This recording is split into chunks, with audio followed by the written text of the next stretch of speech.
இந்த mini lunch vlog எடுத்து ஒரு வாரம் இருக்கும். பட் இப்போ தான் எனக்கு ஷேர் பண்ண முடியுது. இந்த வீடியோ இருக்கிறதுக்கு ஒரு நாளைக்கு முன்னாடி வீட்டில் வந்து மீன் ஆக்கியிருந்தேன். ஃபர்ஸ்ட் அன்னைக்கே வந்து மீனில் வந்து மசாலா போட்டு எல்லாம் பிரட்டி வச்சுருந்தேன். முதல் நாளே நிறைய தான் மீன் ஆக்கியிருந்தேன். ஸோ ஆக்கின மீனும் வந்து மிஞ்சிருச்சு. பொரிக்கிறதுக்கு மீன் வந்து ரெடி ஆகிருக்கு. ஸோ இது வந்து ஒரு சமாளிக்கிற நாள் தான். இதோடு சேர்த்து கூட ஏதாவது பண்ணலாம்னு அன்னைக்கு வந்து மோர் குழம்பு தான் பண்ணியிருந்தேன். பட் நிறைய பேர் வந்து மீனோடு சேர்த்து மோர், தயிர் இதெல்லாம் சாப்பிட மாட்டாங்க. ஸ்கின் ப்ராப்ளம் வரும்னு சொல்லுவாங்க. பட் இதை பற்றி நிறைய மாற்று கருத்துகள் வந்து இருக்குது. என்ன கேட்டிங்கன்னா இதெல்லாம் சயின்டிஃபிக்கலி ப்ரூவ் பண்ணது கிடையாது. கேரளா, சிலோன் இந்த மாதிரி ஊர்களில் வந்து தயிரில் மீனை போட்டு வந்து சமைப்பாங்க. பட் எதுவாக இருந்தாலும் நம்ம பழக்கம்தான். நீங்கள் இது வரைக்கும் பழகலைன்னா நீங்கள் இனியும் வந்து பழகாதீங்க. பட் நான் வந்து சின்ன வயசுல இருந்தே பழகியிருக்கேன். ஸோ எனக்கு வந்து இது ஒரு பெரிய ப்ராப்ளமாக இது வரைக்கும் இருந்தது கிடையாது. சொல்லப்போனால் எனக்கு இந்த காம்பினேஷன் வந்து ரொம்ப பிடிக்கும். மீனாக்கனா கட்டாயமாக நான் வந்து மோர் அடிச்சிடுவேன். ஒரே வந்து மோர் அடித்து போர் ஆகிருச்சு. ஸோ கொஞ்சம் ஒரு சேஞ்சுக்காக வேண்டி அன்றைக்கி நான் மோர் குழம்பு பண்ணியிருந்தேன். ரொம்ப சிம்பிளான ரெசிபி தான் இது. பட் சாப்பிட்றதுக்கு ரொம்ப நல்லாயிருக்கும். இந்த மோர் குழம்பு செஞ்சுட்டு நீங்கள் ஏதாவது ஒரு சைட் டிஷ் வந்து பண்ணிக்கலாம். அன்றைக்கி வீட்டில் நல்லா கெட்டியான தயிர் வந்து உரைச்சி வச்சுருந்தாங்க. புளிப்பில்லாத தயிராக இருந்துச்சுன்னா சாப்பிட்றதுக்கு வந்து நல்லாயிருக்கும்.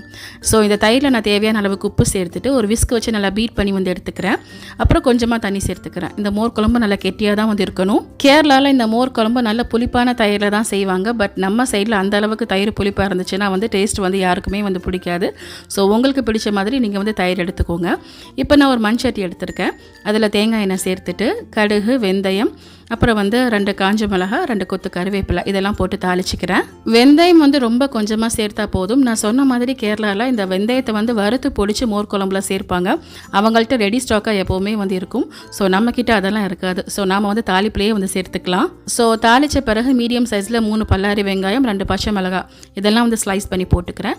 சைடில் வந்து மீன் பொரிக்கிறதுக்கும் பேனை வந்து ரெடி பண்ணிட்டேன். நான் எப்போவுமே இப்படி தான் மீன் ஆக்கும் போது கட்டாயமாக கொஞ்சமாக மீன் எடுத்து மசாலா போட்டு பிரட்டி ஃப்ரிட்ஜில் வச்சுருவேன். எப்படியும் மீனானம் வந்து கொஞ்சமாவது மிஞ்சும். ஸோ அதை வச்சு அடுத்த நாளைக்கு சமாளிக்கலாம்னு இந்த மாதிரி பிளான் பண்ணி வச்சுருவேன். ஸோ இந்த சைடில் வெங்காயம் நல்லா வதங்கி வந்த பிறகு மீடியம் சைஸில் ஒரு தக்காளி கட் பண்ணி வச்சுருந்தேன். அதையும் சேர்த்து நல்லா வதக்கிட்டு 1 டீஸ்பூன் அளவுக்கு மஞ்சள் தூள் சேர்த்து நல்லா கலந்துட்டு நம்ம பீட் பண்ணி வச்சுருந்த மோரை சேர்த்துக்கலாம். மோரை சேர்த்த பிறகு உடனே ஸ்டவ் ஆஃப் பண்ணிடுங்க. நான் யூஸ் பண்ணியிருக்க மண் பாத்திரம்லேயே சூடு வந்து இருக்கும். ஸோ இந்த சூடே வந்து மோர் குழம்புக்கு வந்து போதும். மோரை வந்து சூடு பண்ணிட்டோம்னா திரிஞ்சு போயிடும். ஸோ இதோட ஸ்டவ் ஆஃப் பண்ண பிறகு ஃபைனலாக வந்து மல்லி இலையும் சேர்த்துக்குங்க.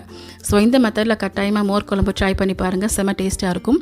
இந்த காம்பினேஷன் நீங்கள் ட்ரை பண்ணியிருக்கீங்களா எனக்கு மறக்காமல் கமெண்ட்லையும் சொல்லுங்கள். தேங்க்யூ.